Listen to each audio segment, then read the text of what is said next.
চলুন জান্নাতে যাবার একটা ছোট্ট আমল বলে দিই। আপনাদের এলাকায় একটা লোকের 4 বেটা, বাপ মা বুড়ো হয়ে গেছে। বলুন তো বুড়ো বয়সে বাপ মারা খায় কেমন সিস্টেমে? পালি, তাই না? জায়গির, মনে হচ্ছে ওর বাপ মসজিদের ইমাম সাহেব, তাই না? পালি সিস্টেম। 15 দিন করে ভাগ করে দিয়েছে 4 বেটা। 16 দিন হয়ে গেলে বৌমারা বড় বড় চোখ বার করে। আবার কিছু কিছু বৌমা বলে ক্যালেন্ডার দেখে খেতে পারো না। আবার কিছু কিছু বৌমা বলছে আমাদের তরকারি কি খুব মিষ্টি, ছেড়ে যেতে মন চায় না। বলে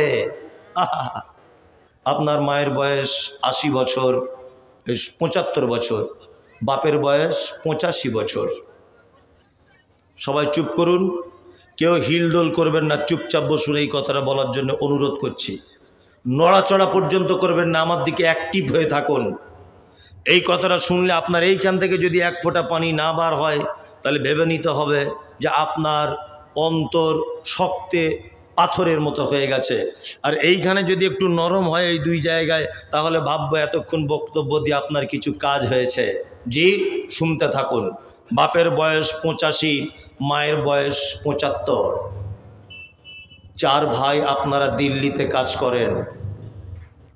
ঈদের 1 সপ্তাহ আগে বাড়ি আসার চিন্তা ভাবনা করছেন।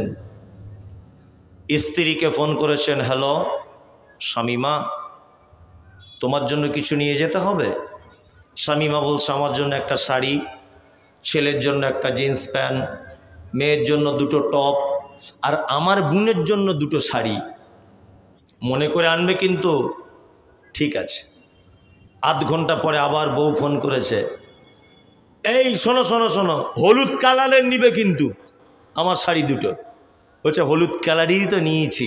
বলছে ঠিক আছে তাহলে তাড়াতাড়ি এসো। বলছে না একটু দেরি হবে, ওই মায়ের জন্য একটা শাড়ি দেখছি আর আব্বার জন্য একটা পাঞ্জাবি ঈদের দিনে পরবে। তখন ওর স্ত্রী ভাকুড়ি থেকে দিল্লিতে ফোনে বলছে, কেন তুমি প্রত্যেক বছর আব্বা মায়ের শাড়ি দিতে যাবে? তোমার আর 3টে ভাই চোখে দেখতে পায় না? বাড়ি চলে এসো। বাড়ি চলে এলো। আর বইয়ের কথা কে না শোনে? আমি এখানে যতই ফটর ফটর করি, বাড়ি গেলে আর কথা বলতে পারি না একটা। কিছু বললে শুধু বলে তোমার কথা কে শোনে বলো তো? কে তোমাকে প্রধান বক্তা করে ডাকে? বলে মনে মনে ভাবি ওরে সব জায়গায় আমি হিরো, তোমার কাছেই জিরো। কি হেডমাস্টার, কি সাইকুল হাদিস, কি সালাফি, কি নাদবি, কি অমুক, কি তমুক। বাড়িতে গেলে কোনো কথা চলবে না। 4 ভাই চলে এলো বইয়ের হুমকি শুনে বাড়িতে। ঈদের দিনে মসজিদের মাইকে তাকবীর হয় অনেক জায়গাতে, আল্লাহু আকবার, আল্লাহু আকবার, লা ইলাহা ইল্লাল্লাহ, আল্লাহু আকবার, আল্লাহু আকবার, ওয়ালিল্লাহিল হামদ, আল্লাহু আকবার কাবীরা, আলহামদুলিল্লাহি কাসীরা, সুবহানাল্লাহি বুকরাতাও ওয়া আসীলা। হয় কি হয় না? সবাই নতুন জামা কাপড় পরে ঈদগাহে যাচ্ছে নামাজ পড়তে। তোমার আব্বা গত বছরের একটা পুরাতন পাঞ্জাবি আর লুঙ্গি ছিল, সেটা পরে হাতে লাঠি নিয়ে ঈদগাহে যাচ্ছে কাঁপতে কাঁপতে কাঁপতে। তোমার মা 2 তলা বাড়িতে উঠতে পারে না বলে তোমার সিঁড়ির তলাতে মশারির ভিতরে বসে আছে, ভালো চলাফেরা করতে পারে না। 4-4টে বৌমা থাকার পরেও ঈদের দিনে কেউ ধরিয়ে একটু গোসল করিয়েও দিল না।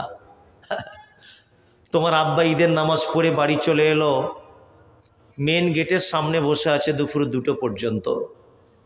কেউ বৌমা একবারও ডাকে না, আব্বা 2 পিস মাংস, একটু সিমাই, একটু লাচ্চা খেয়ে যাও। কোনো বৌমা ডাকে না।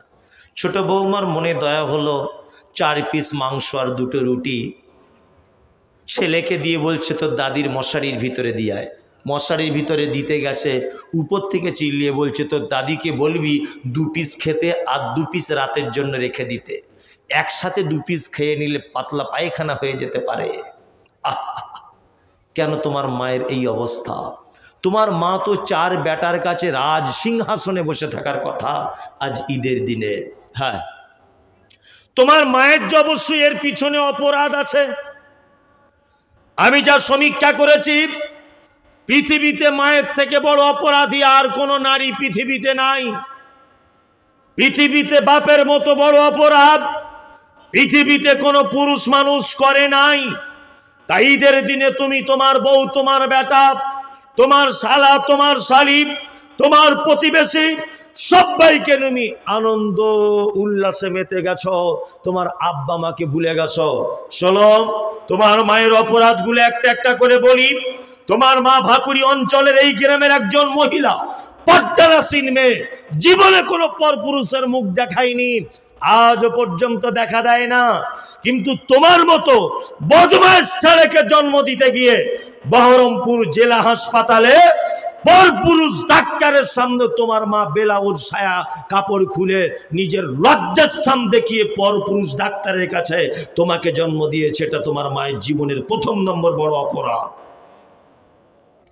যে তোমাকে জন্ম দিতে গিয়ে যে মা পরপুরুষের সামনে মুখ দেখায় না, সেই মা পরপুরুষের সঙ্গে নিজের লজ্জাস্থান দেখাচ্ছে তোমার মতো বদমাশ ছেলেকে জন্ম দেওয়ার জন্য। এটা তার জীবনের 1 নম্বরের বড় অপরাধ। 2 নম্বরের বড় অপরাধ, তোমার মায়ের মাথার চুল কালো কুচকুচে, হাঁটু পর্যন্ত দোলে। তোমার মা চরমা অপরূপা সুন্দরী। তোমার মাকে দেখে কোনজন? পাড়ার অন্যান্য মেয়েরা তোমার মাকে দেখতে আসে। বুবু, তোমার চুলগুলো দেখি, কেমন করে মেনটেন্স করো, কেমন করে তেল লাগাও, কেমন করে শ্যাম্পু করো। তোমার মায়ের কালো কুচকুচে হাঁটু পর্যন্ত দোলানো চুল। তোমার মতো বদমাশ ছেলেকে পৃথিবীতে আনার জন্য হসপিটালের বেডে লাল রক্তেতে কালো হাঁটু পর্যন্ত দোলানো চুল জমাট বেঁধে গিয়েছিল। এটা তোমার মায়ের 2য় বড় অপরাধ। 3য় বড় অপরাধ, ডাক্তার বাবুরা বলেছে নরমালে বাচ্চা হবে না, এমার্জেন্সি সিজার করতে হবে। পেটের ভিতরে বাচ্চা আড়াআড়ি লেগে গেছে। তোমার মায়ের বয়স যখন 16 বছর, তোমার মা তখন টিটিনাস ইনজেকশন নিতে ভয় করত। তোমার মা ব্লেড দিয়ে নখ কাটতে ভয় করত। কিন্তু তোমার মা নিজেকে বাঁচাবে না এইটা ভেবেও ডাক্তারকে বলছে, ডাক্তার বাবু ওটিতে শুয়ে কাঞ্চার বলছে, ডাক্তার বাবু আমার বাচ্চাকে যেমন করে হোক বাঁচিয়ে দাও, আমার প্রাণের বিনিময়ে হলেও আমার বাচ্চা বেঁচে থাক, আমি চলে যাব। ডাক্তার বাবু আপনি আমাকে সিজার করে দেন। যে মা ইনজেকশন নিতে ভয় করে, যে মা হাতের নখ কাটতে ভয় করে, সেই মা ধারালো ছুরি দিয়ে নিজের পেট একদম জীবিত গরু ছাগলের মতো কেটে দিয়ে কলকল করে রক্ত বার হচ্ছে, জননী নিজে চোখে দেখছে। শুধু মা বলে মধুর ভাষাটা শুনবে বলে তোমার মুখে নিজের পেট কেটে তোমাকে পৃথিবীর আলো দেখিয়েছে। আজও পর্যন্ত 70 বছর বয়সে তোমার মা সেই যে তোমাকে সিজার করা হয়েছিল তার অল্প হলেও ব্যথাটা অনুভব করে। এটা তোমার মায়ের 3 নম্বরের বড় অপরাধ। তোমার মায়ের 4 নম্বরের বড় অপরাধ, চিকিৎসা বিজ্ঞানীরা বলেছে প্রত্যেক দিন একটা শিশু তার মায়ের 8 বার দুধ পান করে। এক একবারে 250 গ্রাম করে দুধ পান করে। কোরআনের ভাষা 30 মাস দুধ পান করাতে হয়। শুধু এই নয়, যদি 50 টাকা দুধের কেজি হয়, একটা বাচ্চা তার মায়ের 90,000 টাকা দুধ পান করে। 90,000 টাকা দুধ পান করেছ। তোমার মা তোমাকে নিয়ে তোমার নানির বাড়ি যাচ্ছে, এখান থেকে রেজিনগরে যাবে, ধরে নেন যেতে টাইম লাগবে 4 ঘন্টা। বোঝানোর জন্য বলছি, তোমার মা স্টেজ বাসে উঠেছে, কন্ট্রাক্টর সিট দিয়েছে, বসেছে। তোমার বয়স তখন 3 বছর। তুমি বাসে উঠেই বলছো মা একটু দুধ দাও না, মা একটু দুধ দাও না, মা একটু দুধ দাও না। তোমার মা পাড়া গ্রামের মেয়ে লজ্জা করছে, কি করে ব্লাউজটা খুলি। বাসের ভিড়ে যুবক ছেলেরা ফ্যাল ফ্যাল করে দেখছে। তোমার মা তোমার অস্থিরতার কারণে বুকের ব্লাউজটা খুলে দিয়ে বলছে, আব্বু এই নাও। বুকের দুধের মোটাটা তোমার মুখে দিয়ে এক হাত দিয়ে আর এক হাত দিয়ে নিজের ব্লাউজ জামা কাপড় পেট পিট এরকম করে বারবার ঠিক করছে। পাড়া গ্রামের মহিলা লজ্জা করছে। তোমার মা যদি সেদিন বলতো 4 ঘন্টা তোমার নানির বাড়ি যেতে টাইম লাগবে, তোমার দুধ দিতে গেলে আমার লজ্জা লাগছে, আমার লজ্জা লাগছে, যুবক ছেলেরা আমার দিকে দেখবে, তোমার কচি কণ্ঠনালী আটকিয়ে তুমি সেদিন মারা যেতে। বিশ্বাসঘাতক তুমি, তুমি অপদার্থ ছেলে। নিষ্ঠুরের মতো তোমার মাকে বাঁশ বাগানের কোনাতে শুইয়ে দিয়ে 3.5 হাত মাটি বুকের উপরে চাপিয়ে দিয়ে দিয়ে দিয়ে দিয়ে চলে এসেছো। একদিন কেঁদেছো, 2 দিন কেঁদেছো, 3 দিন কেঁদেছো, 4 দিনের মাথায় আর কোনো দিন দেখতে যাওনি যে তোমাকে 90,000 টাকা দুধ পান করিয়েছে। তোমার আব্বা মানে, তোমার আব্বা পৃথিবীর সব থেকে জঘন্য লোক। তোমাকে আলামিন মিশনে পড়াবে বলে তুমি ডাক্তার হবে, তোমার ডাক্তারি স্বপ্ন পূরণ করার জন্য অক্লান্ত পরিশ্রম করতো। 50 বছর বয়সেও দুর্গাপুরে রাজমিস্ত্রি খাটতে যেত, মশলা মেখে মাথায় উঠতো, 5 তলার উপরে কাজ চলছে, ঠক ঠক ঠক ঠক করে কাঁপতে কাঁপতে মশলা নিয়ে 5 তলার উপরে চলে যেত। তোমাকে দামি জামা ঈদের দিনে কিনে দিতে হবে বলে তোমার আব্বা নিজে কোনোদিন পরনে ভালো জামা কাপড় পরত না। তোমার মা ফোন করে বলতো সাইফুল এবার একটা সাইকেল চেয়েছে। তোমার আব্বা প্রত্যেক দিন 10টার সময়তে অন্যান্য মিস্ত্রিরা মিষ্টি রুটি খায়, আর তোমার আব্বা লুকিয়ে শুকনো মুড়ি কিনে বাতাসা দিয়ে খেত তোমার স্কুলে যাওয়ার জন্য একটা সাইকেল কিনে দেবে বলে। এটা তোমার বাপের জীবনের সব থেকে বড় অপরাধ।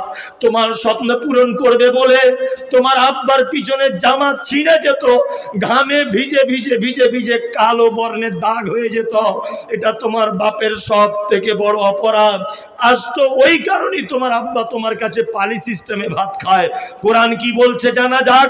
কোরআন বলছে ইয়াসআলুনাকা মাযা ইউনফিকুন কুল মা আনফাকতুম মিন খাইরিন ফালিল ওয়ালিদাইন ওয়াল আকরাবিন ওয়াল ইয়াতামা ওয়াল মাসাকিন ওয়া বানিস সাবিল ওয়া মা তাফআলু মিন খাইরিন ফাইন্নাল্লাহা বিহি আলিম। আল্লাহর নবীকে জিজ্ঞাসা করা হচ্ছে, নবী সারা পৃথিবীতে আমরা যত দান করি, সারা পৃথিবীতে যত দান রয়েছে উত্তম দানের জায়গা কোনটা? নবীজি কোরআন দিয়ে বলছে কুল। আল্লাহ নবীকে বলছেন নবী আপনি বলে দিন মা আনফাকতুম মিন খাইরিন ফালিল ওয়ালিদাইন ওয়াল আকরাবিন ওয়াল ইয়াতামা ওয়াল মাসাকিন ওয়া বানিস সাবিল ওয়া মা তাফআলু মিন খাইরিন ফাইন্নাল্লাহা বিহি আলিম। সারা পৃথিবীতে যত দান করার জায়গা আছে, সারা পৃথিবীতে যত দান উত্তম দান রয়েছে, আমি আল্লাহ বলে দিলাম মা বাপের পিছনে কোনো সন্তান যদি 1 টাকাও খরচা করে, এইটাই হচ্ছে পৃথিবীর সব থেকে উত্তম দান। মসজিদ কেনা হচ্ছে, এখানে যদি 1 লাখ টাকা দান করেন নেকি হবে 1 লাখ টাকা। ওই দানটা যদি শুধু একটু ঘুরিয়ে দিয়ে বলেন যে মৌলভী সাহেব এটা আমার মায়ের জন্য দানটা করলাম, নেকি হবে 1 লক্ষ কোটি। কোথায় জান্নাত খুঁজছেন? টাকা হয়েছে ঘন ঘন উমরা হজ করতে যাচ্ছে, মা পালি সিস্টেমে ভাত খায়। অথচ রাসূলুল্লাহ বলেছেন তোমার মায়ের পায়ের তলায় জান্নাত। জান্নাত পায়ের তলায় নেই। আল্লাহ নবী পিতামাতার মর্যাদা বুঝিয়েছেন যে সব থেকে ইম্পর্টেন্ট জায়গা জান্নাত, সেটা তোমার মায়ের পায়ের থেকে বেশি দাম নয়। জান্নাতের থেকে তোমার মায়ের মর্যাদা কম কিছু নয়। আল্লাহ নবী এটা বুঝিয়েছেন। জায়গাটার দাম হয়েছে কত? 75 লাখ, বাকি 75 লাখ। এই জায়গাটার দাম 2.5 কোটি। হ্যাঁ, এটা অনেকটা জায়গা আছে, জায়গা, বাজারের জায়গা। 2.5 কোটি যায়, আমার জীবের আড়ই ভাঙবে না। 75 লাখ টাকা বাকি আছে। একজন লোক বলুন যে আমি আমার মায়ের 90,000 টাকা দুধ খেয়েছি, আপনি বলেছেন আর 10,000 টাকা খুশি করে দিলাম, 1 লাখ টাকা আমি দিয়ে দেবো আল্লাহর রাস্তে। আছে, প্রচুর লোক আছে। বলুন একটা লোক বলুন তো দেখি, দানটা আপনি আপনার আব্বা মায়ের জন্য করবেন, একবারে না পারেন 2 বারে দিবেন। একটা লোক বলুন। 2.5 কোটি টাকার জায়গা কিনছে মানে এখানে জাতা লোক বসবাস করে না, তাই না? জি, হিম্মত আছে। একটু মেহেরবানি করে একটা লোক বলুন। আমি আদায় করতে পারি না, কিন্তু এটা আগে বলে দিচ্ছি, আমি বেশি আদায় করতে পারবো না। 5-7 মিনিট বলবো, তার মধ্যে একটা লোক বলুন। আছেন কেউ? আরে 1 লাখ বলেছি, অন্তত 50,000 আপনি বলুন। লাখে থেকে নামা হবে না। ও, লাখে থেকে নামা হবে না। মাশাআল্লাহ, লোক আছে তাই না? মাশাআল্লাহ মাশাআল্লাহ। একটা লোক বলুন, একটু তাকাতাকি করিয়েন না। হ্যাঁ, ও বড় বড় হয়ে গেছে, নিচে নামতে হবে। আমি জানি তো, আমার আগে যিনি বক্তব্য রাখছি আলহামদুলিল্লাহ ওনার গলার কণ্ঠস্বরও খুব ভালো। ওর গলা শুনে সব 3 লাখ পর্যন্ত দিয়েছে মোস্তফানাকে, আমি শুনেছি, তাই না? আপনি 50 কে? মাশাআল্লাহ, হ্যাঁ, হবে ইনশাআল্লাহ। শাহনাজ মন্ডল 1 লাখ টাকা। আলহামদুলিল্লাহ। আল্লাহুম্মা সাল্লি আলাইহি, সবাই বলুন আল্লাহুম্মা সাল্লি আলাইহি, আল্লাহুম্মা বারিক আলাই। আল্লাহ তুমি তার উপরে শান্তি বর্ষণ করো, তার মালে বরকত দাও। জি 50 কে দিবেন? আর লিড আসুন। ও রুস্তুম হোল্ডিং 1 লাখ টাকা দিবেন। আল্লাহু আকবার। বলুন আল্লাহুম্মা সাল্লি আলাইহি, আল্লাহুম্মা বারিক আলাই। আল্লাহ তুমি তার শান্তি বর্ষণ করো এবং তার মালে বরকত দাও। বলুন আমিন। আর কেউ আছেন ভাই? 2 লাখ হলো। আর কেউ আছেন?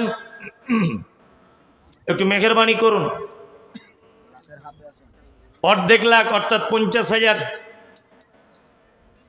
আল্লাহর রাস্তায় দেন একটু 50,000। আসেন ভাই কেউ। আল্লাহ মালে বরকত দিবে। আচ্ছা আমার পরেও তো বক্তা আছে, তাহলে কেউ উঠে যাবার প্রয়োজন নেই। ভালো বক্তা আছে। যে যা পারবেন দেন, যে যা পারবেন দেন। মোটামুটি আদায় হয়ে গেছে, আমারও তো চাপ নেই। যে যা পারবেন দেন। তবে আর 5 মিনিট এই লোকগুলো থাকবে, আর থাকবেন এটাও আমি জানি, যে আর কাউকে টিকিয়ে রাখা যাবে না। মানে আদায়ের কথা বললে মানুষের অ্যালার্জি।